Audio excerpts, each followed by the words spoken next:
Hello mga idol, magandang tanghali po sa inyong lahat. Yung topic po natin yan na pag-uusapan ay tungkol sa pagiging hindi tapat po sa kapwa. Ito ay isang nagpapahirap din po sa atin. Yung hindi tapat mga idol ay maraming klase po ito. So ang pag-uusapan natin mga idol yung tungkol sa pangangamuhan po. Ngayon sa pangangamuhan po natin, kung hindi tayo tapat, ibig sabihin ng hindi tapat po, marami tayong ginagawang kalukuhan sa amo natin. Ito ay isang nagpapahirap din po sa atin.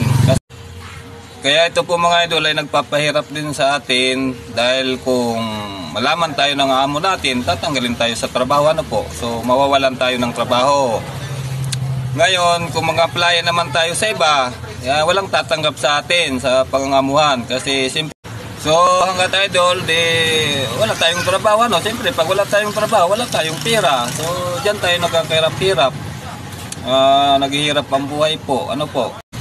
So paano mga idol, hanggang dito na lang tapos ang ating topic. At sana po ay manood kayo lagi ng aking video para may matutunan tayong lahat at para updated po kayo sa aking in-upload.